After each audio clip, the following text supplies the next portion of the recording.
home to enjoy with his family, surrounded by nature, in a community of people who love outdoor living, a self-made schedule that's let him work when he's at his best. Oh, plus access to great skiing and all the running and biking trails he could ever want.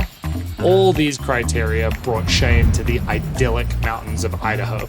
It's not the life Shane dreamt of as a boy. This was not part of his long-term plan. In fact, it all started as a side hustle for beer money. But through a series of failed experiments, Shane learned what really mattered to him in life, then built a business that could give it to him, and he's loving it.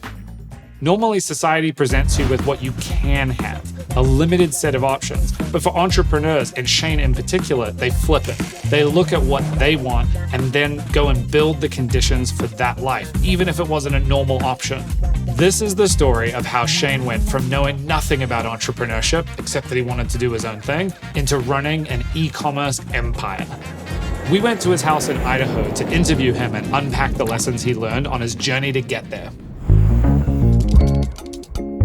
For Shane, the first step to getting what you want is understanding you. It goes back to really understanding who you are as a human, who you are as a person, what you want your life to look like. And that understanding comes with time and experience. Knowing what you want and where you want to go is all about figuring out a general direction, taking action, and then filling in the details as you go. Shane's a natural entrepreneur, but he didn't always have a long-term vision for the business that he would end up building. Instead, it was the result of paying close attention to what he was good at and wanted to do more of, and what he didn't like and what he wanted to move away from. E-commerce was not a passion I grew up wanting to do. It didn't even exist at the time. I didn't even know entrepreneurship was a thing when I was younger. I just knew that I wasn't good at jobs. I always wanted to do my own thing. Each time he took action on what he wanted and got closer, he would get more specific and use what he'd learned to move in a new direction. My first business was actually a video production company, a local company in Arizona. And through that journey, I realized that I was really excited about technology. And that's the part that interested me. And that drove me towards ultimately starting a startup. Shane was also able to apply that love of technology to his own personal growth, always experimenting with new ways of living and working to learn exactly what was best for him.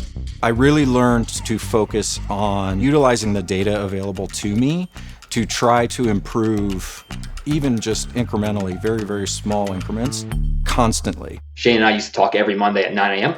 and now we talk every Monday at 4 p.m. No meetings before 2 p.m. That is your deep creative work. We're going to try that for 3 weeks and see how it works. After 3 weeks, he's like, I'm never going to stop doing this.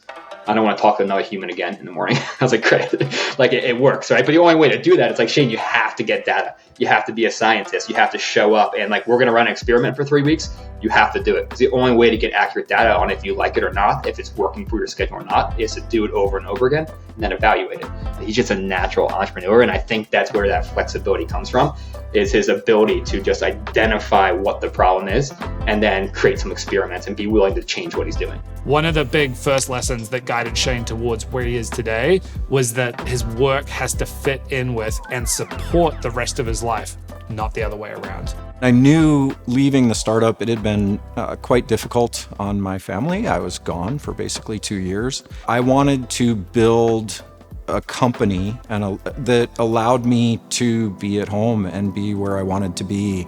He's really good at like follow through and execution on his own. It's just really figuring out what he wants. One thing that we really forced him to do is have more fun. Sounds cheesy on a surface level, but like he was a robot. He would go from working 10 hours a day, doing his triathlon training, and then like sleep and do it again. And I was like, Shane, how could you possibly know what you want if you haven't like tried to do other things outside of that? I think the more choice that he got over his schedule, the more he leaned into that, the more he bought into getting out of his media company and really doing something that offered him flexibility.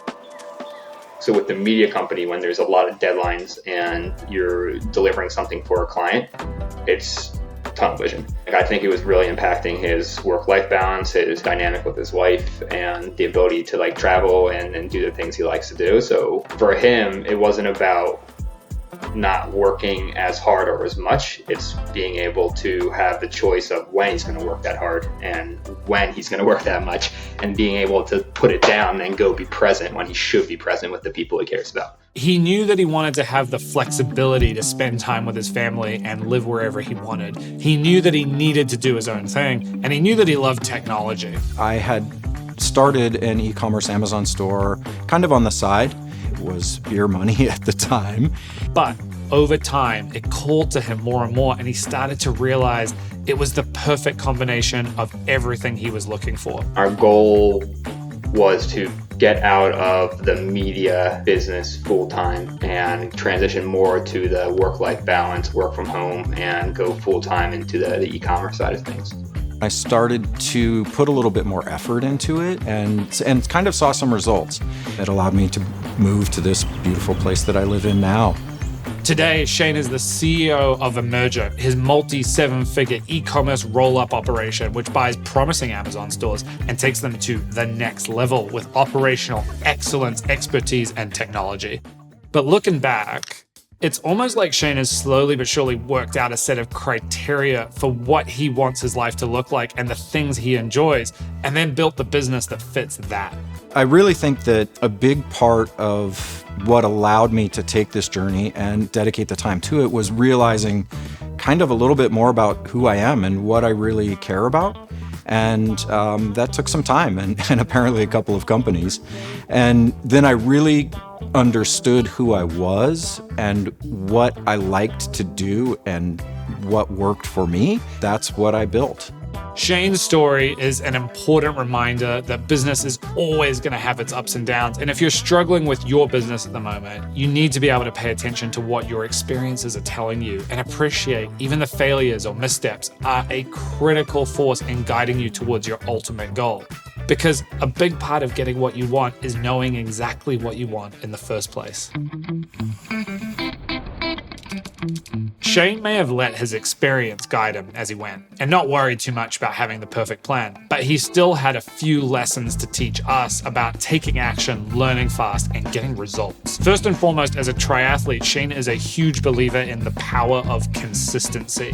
One thing that endurance athletics allows you to do is see yourself in great times of triumph and see yourself with utter failure and how you react to it. And do you go back out the next day and put forth the effort again? And what you really learn over time is that it's the constant effort. It's not running as fast as you can for 5 minutes. That really doesn't get you anything. What gets you somewhere is working out twice a day, 6 days a week for 7 months.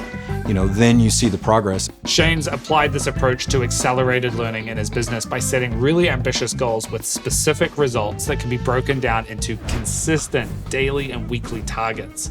When I'd gotten serious about e-commerce business as a whole, I actually had a competitor come into my space and wreak some havoc. And I realized that I needed to learn a lot more about what I was doing. So I set about and gave myself a crazy goal of launching 100 different SKUs in 100 days. We talked through it, and I was like, Shane, this is a good goal in the sense that if you fail, you're gonna fail big.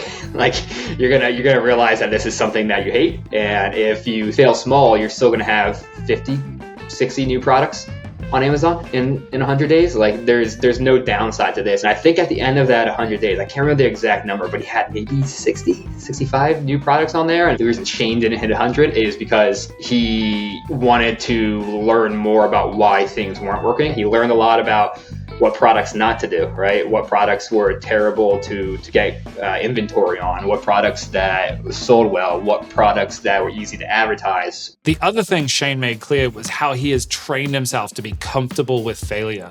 When he set his 100 products in 100 days challenge, he knew in some ways the goal was unrealistic. Setting unrealistic goals seems like a bad idea, but Shane really cleverly set this challenge as an exciting way to be ambitious and consistent, knowing full well that the number itself was just an arbitrary target in service to the greater goal of mastering the process of sourcing and launching new products. What entrepreneurs can learn from from my crazy challenges to myself is that limits are often self-imposed. And we can get caught up running the business for years, right? And if we don't push ourselves to improve, who else is going to do it? Part of Shane's approach to consistency and getting results is getting feedback, getting data, and aiming at incremental improvements over a long time. I really learned to focus on utilizing the data available to me to try to improve, even just incrementally, very, very small increments, constantly. And that's what I strive to do with my work every day. It may be the tiniest little percentage of improvement, but built up over time, that compiles and really creates, some results that a lot of people aspire to and not everyone is able to achieve. And seeing the amazing results of compounding incremental improvement has taught Shane the value of patience, even though it doesn't come naturally to him. I'm not naturally patient, but I've learned that that's the way to win. I'm looking at 3, 4, 5 years down the line, right? So if profit suffers a little bit this month, when I fully expect that long term, the profit will increase for the next 36, 48, 72 months, I'm willing to do that and be patient for it. After talking to Shane about his strategies for success, it was clear that his approach from patience and long-term thinking to getting constant feedback and being data-driven to being comfortable with failure, it was all in service of consistency. See, Shane's never not consistent. I wish all my clients were like Shane, because our conversations are about big picture and strategy and evaluating data and experiments, what we want to try next. And as a coach, that's awesome, because we don't have to dive into okay, well, why didn't you show up for this? Why didn't you do these things? For Shane, letting his experiences carefully adjust his long-term goals and then growing toward those goals in small but relentless steps is the key to getting what he wants. And it seems he learned this the hard way. Slow and inevitable growth is so much better than the alternative. When I was younger, in fact, in my first business, I burnt myself out pretty hard. I worked a lot and every day. I really suffered burnout, and I would highly encourage anyone that feels that they're headed that direction to try a different path. It took years to recover from. Through his past struggles with overworking and burnout, Shane's developed some strategies for keeping a steady pace and just never reaching a point where he has to totally stop. First off, Shane recognizes that his work doesn't need to be his passion. He can enjoy it, he can be very good at it, but he can also be ambitious about everything else that brings him joy and nurture those aspects of his life just as fiercely. And ultimately, I think we really just need to figure out what brings us joy in life and work. And if those are the same thing for you, then following your passion is great, but I don't think it is for most people. And I think it can take away some of that joy of that passion. When I dive into it, I really believe that work-life balance is having high ambitions in very contrasting areas. So for Shane, it was a lot of how are you being ambitious outside of work? If you're going on a trip with your family or anything like that, you need to have those goals around that trip. It can't just be I'm going to work half days and that's it. It's no, I want to make sure I plan this one day with the kids. I want to do this one thing with the wife. How are you being ambitious about that personal time? And I think that really clicked with him, where it's oh wow, yeah, I don't even want to look at my computer for this. I want my wife to remember me being super present and having fun and planning these little excursions throughout, rather than just be okay, I'm done with work, my half day of work on vacation, what do you want to do? That's not how he wants to be remembered by the person who's most important to him. And I think that really resonated with him. Shane learned the value of rest during his training to compete in an Ironman race. If your body doesn't have a chance to rebuild your muscles, you can't perform the next day. It doesn't matter how much you want to, you physically can't do it. And it's a really important lesson that took a long time and many failures to learn. Shane learned that just like in sports, where rest days are a key part of the training program for optimal performance, it should be the same in business. I'm telling you, if you're working for the sake of working, and anytime you work really hard, it just equals working more, you're going to start to resent what you're doing. Like, working has to equal a reward for you. Otherwise, what's the point? What's the point of showing up and just working all the time if it doesn't equal anything you want out of life? We're doing half-day Fridays in the summer. We're getting out on the boat. Right? We're doing something like that, and it's non-negotiable. Like, it's non-negotiable that you do that. I don't care where you're at with work. You're doing that. Another big insight Shane had for us was that being consistent doesn't mean you can't be flexible. In fact, Shane structures his life around the ability to be flexible. He leaves the most important part of every day wide open for working on what matters and limits his commitments. It's important to find for yourself when you're most effective working, and that's when you should really work on the important stuff. For me, it's fairly early mornings. I'm at my best. I think my best during the morning. So I try to do the hard work then and push my meetings as much as I can to the afternoons. And if there's fresh snow outside, he's hitting the slopes, no questions asked. I think it was just ingrained into him to be like, I'm going to work and work and work. And at some point, the work's going to stop and I'm just going to have the life I want.